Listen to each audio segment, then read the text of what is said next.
Sit the fuck down!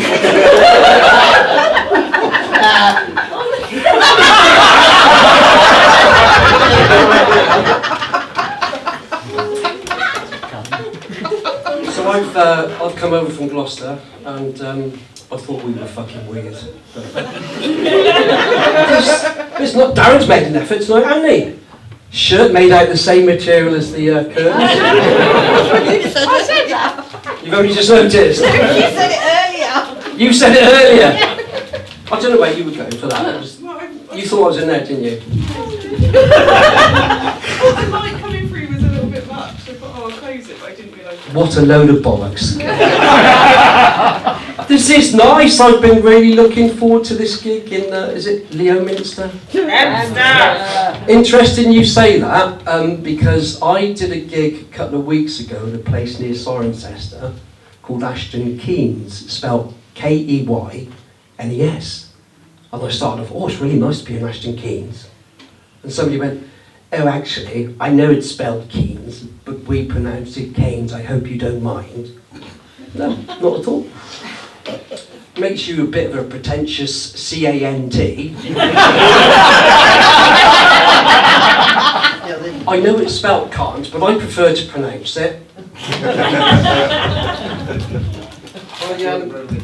I was looking forward to coming over to Leominster, and then I looked on your crime statistics. 89th most dangerous small town in Herefordshire. Did you know that? Yeah. 89th most dangerous small town. Your worst two offences, violence and sexual assault. I'm glad my car's just out there, so I'm not going to get mugged or buggered on the way home. The only other interesting thing I could find out about Leominster was in 1809, a lady called Jenny Pikes was the last lady to be punished by ducking stool. Did you know that? Yeah. You fucking didn't. You didn't know that at all. And that was it. And then I went on your Facebook page. Oh dear, oh dear. Oh dear, oh dear, oh dear. I love this first one I found. This is a business called Make It Happen Creative Dreams. Do we know? Are we aware of them? You never heard of them? Okay. This is crafty, fun Hindu celebrations experience. So they advertised on your Facebook page. A night on the town getting drunk and falling over may not be every bride-to-be's idea of a fun night for her Hindu celebration. Bollocks, of course it is, that's it. Our fun party, crafty Hindu celebration experiences are the perfect alternative where everyone will leave not only with a handsome crafted item, but the happy long-lasting memories will leave you laughing tears of joy for years to come. A couple of things you can make on this crafting experience are memorable bunting or a fun pair of pretty panties. Really? I did have a look on their website to see if there was one for the boys, and I couldn't see one, but I think if they were to advertise, I think it would probably say something like, forget the drink, the strippers, the club, what you need on your stag night, your last chance to let off steam. Forget what you've done, the misery ahead. What you need is to make a nice Airfix model with your pals. Just Jones. Do we know Just Jones? No? Just Jones. I don't know what she was on when she wrote this. Not sure if this is allowed, but last night around 5 p.m, there was a group of teenage lads throwing pom-pom chains over the hedge in the Checkers car park. What's a pom-pom chain? Leominster in bloom, is it? I mean, the thing is, obviously, we've only got the war in Ukraine, people being killed, losing their fucking homes, and she's worried about pom-pom chains. Rachel Blything, do we know Rachel? Is Rachel in this evening? She put an advert in looking for somebody to mow my front lawn. Brackets, no jokes. I think we all know what she meant there. It will be a regular job. But I do not have a working lawnmower. What? Oh, I think you might mention this one. Darren Baines. Darren Baines. He's a top contributor on your... He was very succinct. This was a couple of days ago.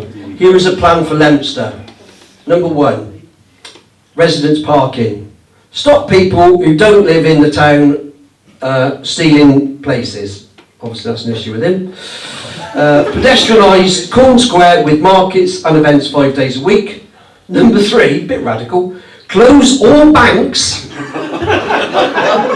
and make them creative spaces. Number 4, make the library into a digital access site for online banking. But he's only just closed the fucking banks now. I think Darren might have a drink problem because he said, give the Leominster Festival a purpose. I would make it a cider festival.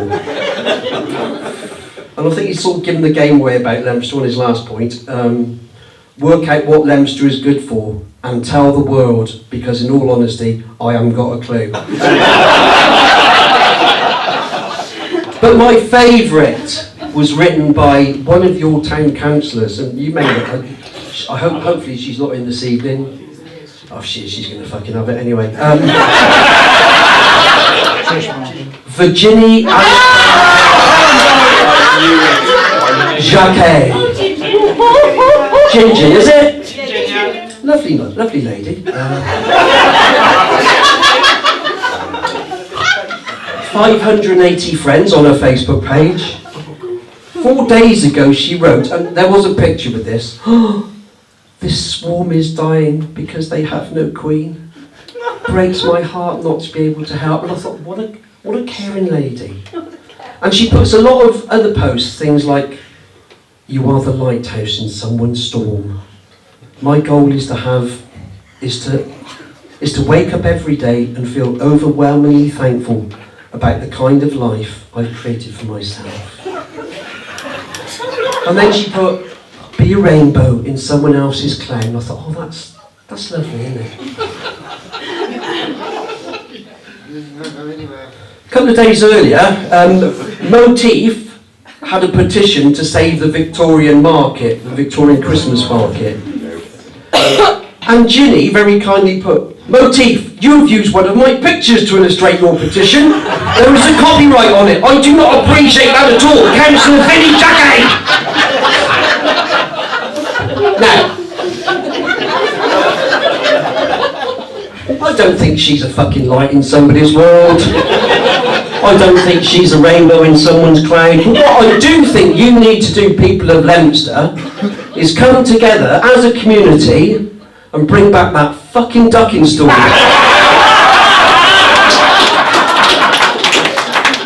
And she can be the first victim. Nice, Thank you.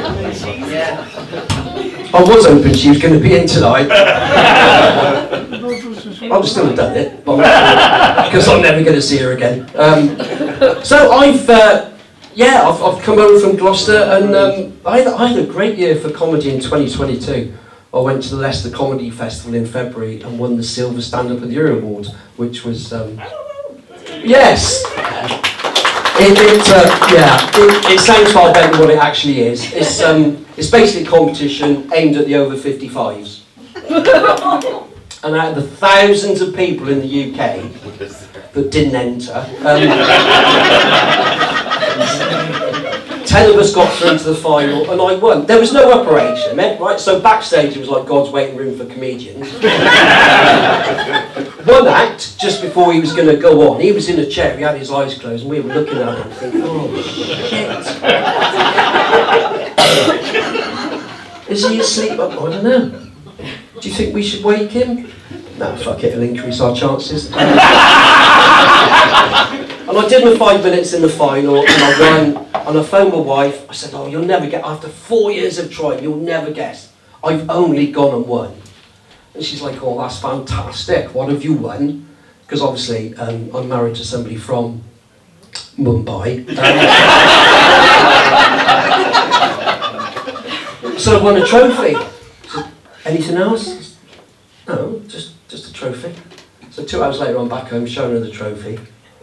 That's very nice. I'll ask you again. Have you won anything else? No, it was... I've been on the website. Oh shit, have you? What about the £500 cash prize? I was gutted, right? Because I had that lined up for something special. And she's like, what have I told you all through our marriage? I don't know, there's been so many fucking things aside from that. She said, never ever lie. And she's right, you know, you shouldn't lie in a marriage. She went away on a cruise for a week, right, with her best friend Chris. She was away for a week. She phoned me on the Wednesday. Are you missing me? I remember what she said, don't lie. It was like, no, absolutely not. She started clutching at straws. I bet the dog's missing me. He fucking wasn't. He was loving life. He was loving life. Me and him, he was sleeping in my bed. I was feeding him from the table. We were down the pub. We went and got tattoos. Well, I did. I know he can't talk. I know he can't talk, but he was sat there the one day just looking at me. And I could read his mind. He was like, oh, Dad, this is fantastic, isn't it? Just you and me. Why don't we move and not tell her? No, we can't do that, mate. Can't do that. But we, the competition was just before Valentine's Day, and we celebrated Valentine's Day this year. And I did the romantic thing. Phoned the florist. I'd like to order some flowers for my wife. They said, would you like a card? Yeah. What do you want on the card? I said, I just put to Lynn all my love, Nick.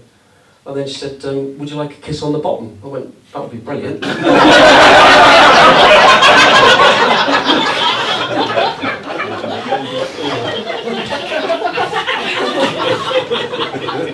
I could be there by 3. And, she said, no, I meant on the bottom of the card. I went, yeah, I know, I'm a comedian, I was just making a joke. And quick as a flash, she said, I bet you don't gig very much. That's a bit harsh, isn't it, really? But we did. We celebrated Valentine's Day, me and my wife of 23 years. And by that I don't mean I'm married to a 23-year-old, because that would be fucking heaven. And we were sat and she said, can you remember how we first met? Vaguely. She said, you had an advert in the Lonely Hearts column. In fact, you had 2. But I only replied to 1. Why was that? She said, well, in the second one, you put your height, right? I didn't know she had a problem with my height. I should have realised, because about a week after we got together, I said, do you fancy going to Alton Towers this weekend for the day? She was like, what's the point you going?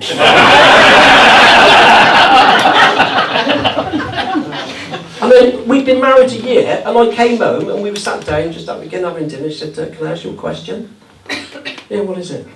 She said, how do you feel? And don't take this the wrong way. How do you feel about being only 9 inches taller than the largest emperor penguin ever recorded? She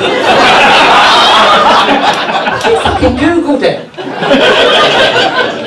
She worked in a school at the time, and I used to go and have coffee with her now and again. And I went in this one day, and one of the teaching assistants said, oh, Lynn's in a meeting, but she'll be out in a bit. Do you want a coffee? Yeah, I'll have a coffee, yeah. Do you want a biscuit? Yeah. Why don't you pick up a penguin?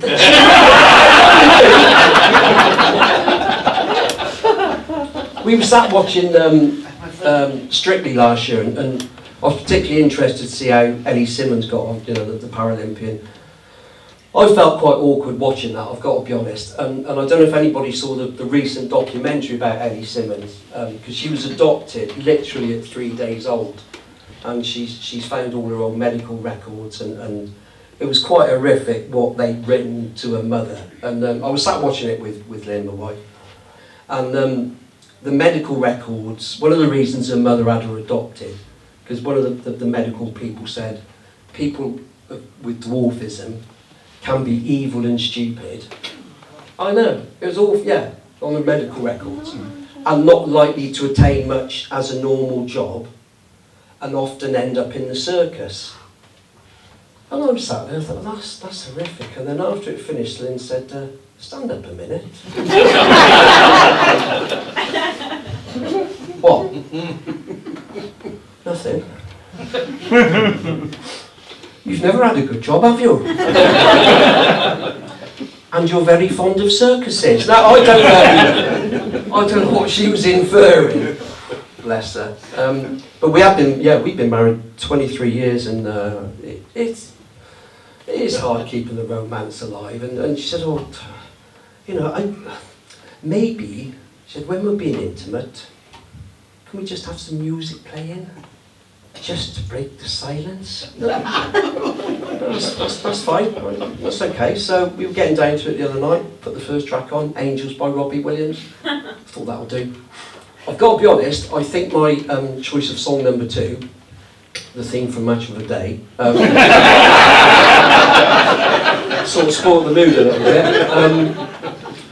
But then she suggested watching some sort of, some sexy films and stuff, and we couldn't find anything. So we ended up watching a bloody American gangster type film. And in this film, the hero was put in jail, and he was smuggling drugs into jail by wrapping them in foil and shoving them up his arse. And then it's like, oh, that's bloody ridiculous, that. What is? Well, what he's doing, putting those drugs up his arse. Is it? Well, we know how hard it is to get something up there, don't we? And I looked at her and I said, we do. And she said, oh no, it wasn't you.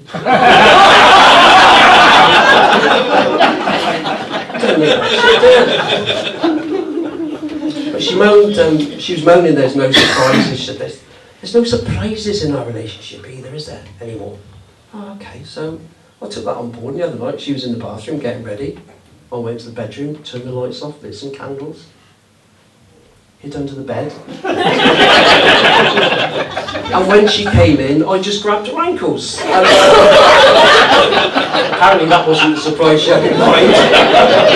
But she did surprise me just before Christmas, because she said, you have remembered, you're picking me up from my work stool tomorrow.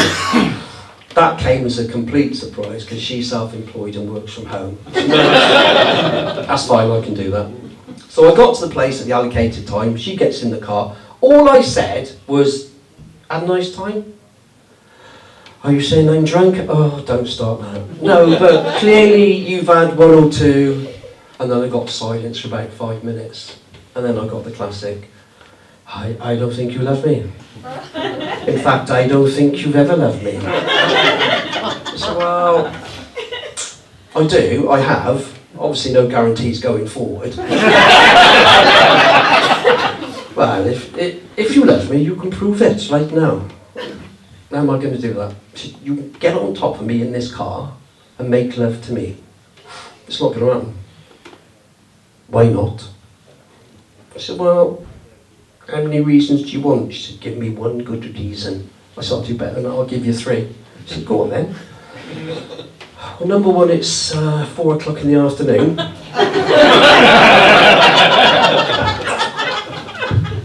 Number 2, we're still outside Wetherspoons in the middle of fucking Gloucester.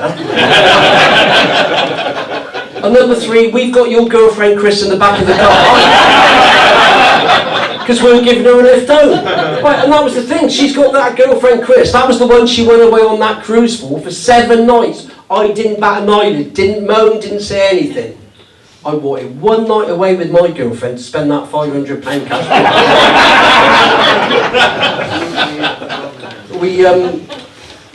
We tried to make some New Year's resolutions this year. We did dry January as well. Still drank, just no sex.